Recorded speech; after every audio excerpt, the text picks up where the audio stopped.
Une maison d'enfants à caractère social est un établissement qui accueille généralement les enfants pendant 365 jours. Ces enfants sont confiés par les services sociaux ou par un juge et ils ont entre 3 et 18 ans. Donc cet établissement a ouvert en janvier 2004. Il accueille 16 jeunes, garçons et filles, qui nous sont confiés par les services de l'aide sociale à l'enfance de la Mayenne.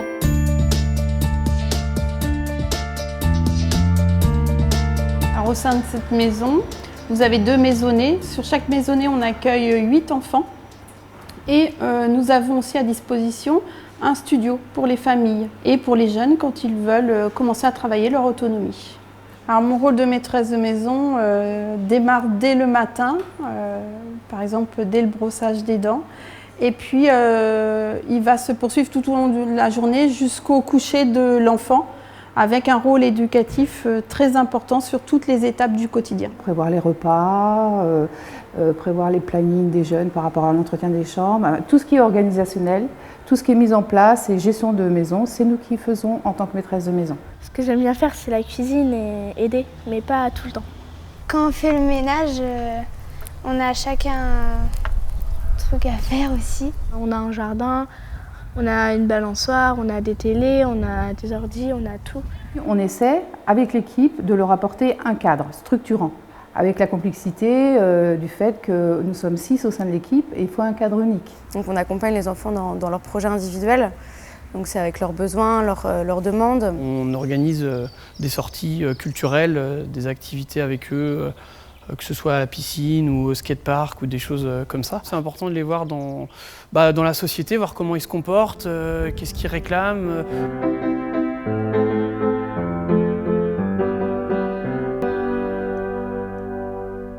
J'ai pété un câble et du coup j'ai fait pleurer une prof à moi.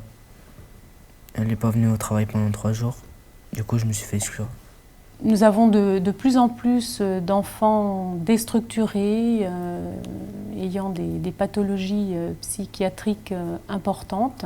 Effectivement, il y a des moments compliqués, il y a des fois des périodes de fugue, des insultes, des crises à gérer, des violences physiques ou verbales. Et du coup, on s'appuie essentiellement sur l'équipe, c'est-à-dire avec un passage de relais nécessaire des fois. Pour avoir un bon lien, on est toujours à la recherche de vécu commun avec eux, de discussions. Ce qu'ils cherchent, je pense, auprès des maîtresses de maison ou d'un adulte ici, c'est d'avoir des réponses qui vont le sécuriser par rapport à son avenir. En tant qu'éducateur, on a une relation très particulière avec les parents, puisqu'on connaît tout l'historique, lecture des dossiers, donc on travaille quand on peut en lien étroit avec les parents. Les parents ont un rôle extrêmement important dans l'accompagnement des enfants. Ils gardent leur place, on ne fait rien sans leur accord. Au sein de notre établissement, on recrée cette ambiance familiale.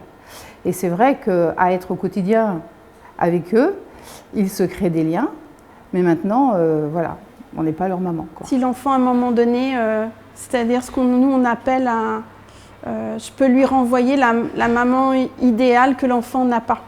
Et quand on s'aperçoit de ça, après, à nous, à travailler en équipe, à être attentif à ça, parce que c'est des choses qui peuvent arriver. C'est vrai qu'on a envie d'être protecteur avec eux ou autre, mais c'est aussi notre travail, il ne faut pas mettre trop d'affect en jeu dans notre prise en charge, c'est pas notre rôle non plus. On essaye surtout d'avoir un passage de relais, là aussi à l'extérieur, le plus efficient, le plus efficace possible. Donc de rencontrer, que ce soit les familles d'accueil, les institutions aussi qui peuvent accueillir le jeune, ou s'il y a un retour chez les parents, de faire en sorte qu'il y ait l'étayage le plus fort possible pour que ça se passe le plus sereinement possible, quoi. Si l'enfant part, c'est parce que il y a des choses qu'il a prises ici et qui vont. Donc ça veut dire qu'il est prêt, et autant sa cellule familiale aussi, est prête à nouveau à le recevoir et dans de bonnes conditions. Ce que nous souhaitons, c'est que tout ce qu'on a pu travailler avec eux, qu'ils mettent ça à profit et qu'ils s'en servent pour arriver dans leur vie au quotidien, quoi. On arrive à construire des choses avec eux, on les voit évoluer, et ça c'est une récompense quand on voit l'enfant qui se saisit de ce qu'on lui dit, qui essaye d'avancer et de tracer sa route. C'est très satisfaisant. On leur dit souvent, vous repasserez nous voir, vous viendrez nous dire bonjour, et ça se passe comme ça. L'amitié qu'il y a entre nous, c'est bien. C'est un peu pareil qu'une vraie famille. J'ai conforté mon idée de vocation professionnelle. Donc voilà, j'aimerais vraiment travailler au quotidien avec les enfants en tant qu'éducatrice spécialisée.